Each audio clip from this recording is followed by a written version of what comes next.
खूप लोक विचारतात, पूजा तुला एकट्याला कंटाळा नाही का येत?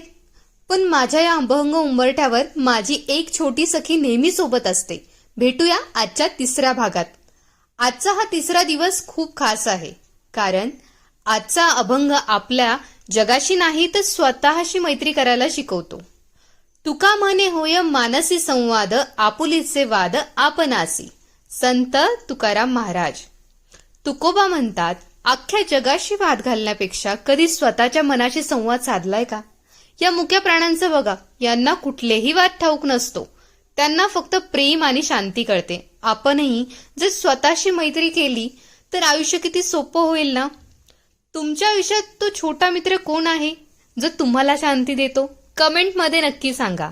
आणि हो, आपला उंबरठा परिवाराला सबस्क्राईब करायला विसरू नका. रामकृष्ण हरी.